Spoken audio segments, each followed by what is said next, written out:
आणि आल्यानंतर आमदार साहेब त्यांना भेटणार आहेत, त्यांच्या सगळ्या गोष्टी जाणून घेणार आहेत आणि आता त्यांनी फोनवर सुद्धा सगळं त्यांचं मार्गी लावलेलं आहे विषय, प्रशासनाला आदेश दिले. त्याच्यामुळं अशा सुपारी बाजारांनी उत्तमराव जानकर साहेबांवरती बोलणं उचित नाही आणि ह्यांची राजकीय पोळी भाजणं हे यांना कधीच जमणार नाही. कारण तुम्ही आकाशाकडे बघून थुंकणार आहे, तो थुंका तुमच्या तोंडावर पडणार आहे. त्यामुळं इथून पुढच्या काळात जरा विचार करून पोस्ट करा, विचार करून समाजात 40-40, 50-50 वर्ष बहुजनांना, इतर समाजांना, सर्वांना घेऊन काम करणाऱ्या लोकांवरती टीका करताना आपण 10 वेळा विचार केला पाहिजे.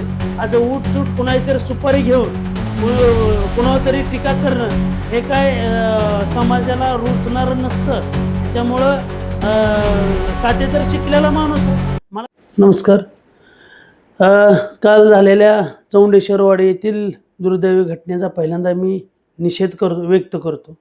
आणि काल जी पोस्ट फिरत होती, धनंजय साठे म्हणून प्राध्यापक स्वतःला म्हणून घेतात आणि समाज दोष मनात बाळगून ह्या समाज जनतेत फिरतात. कसं तर आपलं दुकान चालावं आणि कुठंतरी बंद पडलेलं राजकीय दुकान आपण चालू करायचं, हा त्याचा फक्त त्याच्या मागचा उद्देश आहे. धनंजय साठे सरांना मला सांगायचं आहे की आमदार उत्तमराव जानकर साहेबांनी ज्या दिवशी चौंडेश्वरवाडीची घटना झाली त्या दिवशीच पोलीस खातं असेल, DYSP अकलूजचे असतील, यांना निर्देश दिलेले आहेत की ह्या गोष्टीची सखोल चौकशी होऊन तात्काळ आरोपीला अटकही केलेली आहे. आणि साठे सरांना मला योग्य सांगायचं आहे की साठे सर, आमदार उत्तमराव जानकर साहेब, तुम्हाला माहिती नसेल की पावसाळी अधिवेशन आहे आणि मुंबईला 3रा आठवडा चालू आहे. सोमवारपासून शनिवारपर्यंत आमदार साहेब तिकडं असल्यामुळं त्या कुटुंबाची भेट घेऊ शकले नाहीत. पण आमदार साहेबांनी फोनवर अधिकाऱ्यांना सूचना दिल्यात, पोलीस खात्याला सूचना दिल्यात आणि आमदार साहेब आता आल्यानंतर आमदार साहेब त्यांच्या कुटुंबाची भेट घेणार आहेत सांत्वनपर आणि त्यांना जी काही मदत करणार आहे ते करणार आहेत. पण त्यांच्या मुलांनीही त्यांची काल भेट घेतलेली कुटुंबाची.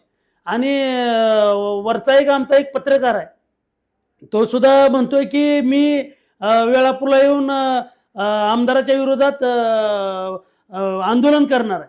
मला त्या सुपारीबाज पत्रकाराला एवढं सांगायचं आहे की 50-50 हजार रुपये दिलं म्हणजे एखाद्याच्या राजकीय कारकिर्दीवर तुम्ही बोट ठेवू शकत नाही. कारण तुम्ही आकाशाकडे बघून थुंकताय, त्या थुंका तुमच्याच तोंडावर पडणार आहे. कारण का तरी ह्या बहुजनांना घेऊन, दलितांना घेऊन हा एकमेव तालुक्यातील आमदार आहे, आमदार उत्तमराव जानकर साहेब आहेत की ह्यांनी ह्या डवरी डोंबारी असलेली हा SC समाज असेल, दलित समाज असेल, हा प्रत्येकाला घेऊन काम करणारा हा लोकनेता आहे. माळशिरस तालुक्यात शासकीय वसतिगृह ह्या गोरगरिबाच्या मुलांना शिकण्यासाठी उपलब्ध व्हावं म्हणून माळशिरसला 100 कोटीचं शासकीय वसतिगृह मंजूर करून आमदार साहेबांनी घेतलंय. त्याचीच काल मिटिंग मंत्रालयात संजयजी शिरसाट साहेब यांच्याबरोबर काल त्यांनी मिटिंग लावली होती आणि त्या मिटिंगमध्येच आमदार साहेबांनी ह्याही गोष्टीचा उल्लेख त्यांना साहेबांना कानावरती घातले.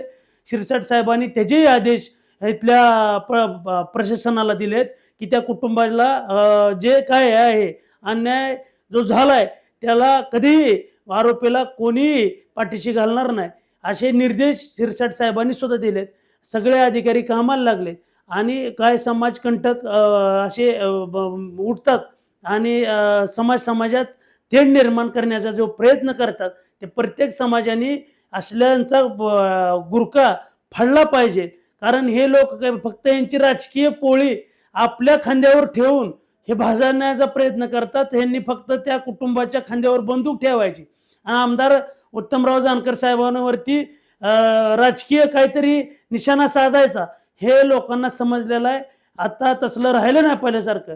प्रत्येक कुटुंबात लोक आता सुशिक्षित झाले आणि त्यांना सगळं समजतं कोण काय करते आणि कोणासाठी काय करते. तुम्ही फक्त त्या कुटुंबाला न्याय कसा देता येईल एवढा प्रयत्न करायला पाहिजे. पण तुम्ही आमदार उत्तमराव जानकर साहेबांनी भेट दिली का नाही की आमदार साहेबांनी काय केलं का नाही ह्याच्यापेक्षा त्या कुटुंबाला काय करता येतंय तुम्ही असं कधी म्हणला फोन करून की आमदार साहेब त्या कुटुंबाला असं असं झालंय, तुम्ही एकतर फोन केला का? फोन केलेला दाखवा आम्हाला ह्या साठे सरांनी आणि त्या पत्रकारांनी.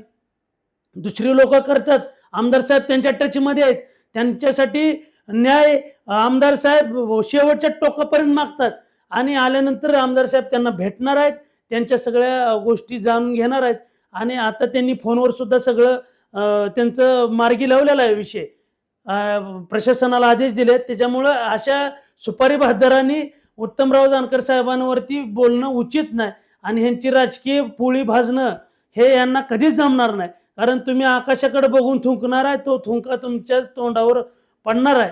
त्याच्यामुळं इथून पुढच्या काळात जरा विचार करून पोस्ट करा. विचार करून समाजात 40-40, 50-50 वर्ष बहुजनांना, इतर समाजांना, सर्वांना घेऊन काम करणाऱ्या लोकांवरती टीका करताना आपण 10 वेळा विचार केला पाहिजे. आज उठसूट कुणाची तरी सुपारी घेऊन कुणावर तरी टीका करणं हे काय समाजाला रुचणारं नसतं. त्याच्यामुळं साठे तर शिकलेला माणूस आहे, मला तर ही अपेक्षा त्यांच्याकडून कधीच नव्हती.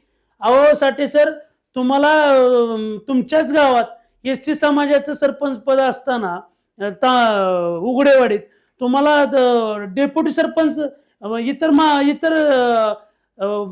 समाजातल्या डेप्युटी सरपंच करायचा असतो. समजा वरचं सरपंच पद जर SC ला असलं तर खालचं डेप्युटी हे दुसऱ्याला द्यायचं असतं. म्हणजे द्यायचं असतं म्हणजे आपलं देतात सगळेजण. पण अपवाद एखादंच असं गाव आहे, आमदार उत्तमराव जानकर साहेबांनी तिथं सुद्धा तुम्हाला डेप्युटी सरपंच केलं. म्हणजे हे समाजाचा देश मनात बाळगून राहत असतील आमदार साहेब तर अशा गोष्टी झाल्या नसत्या.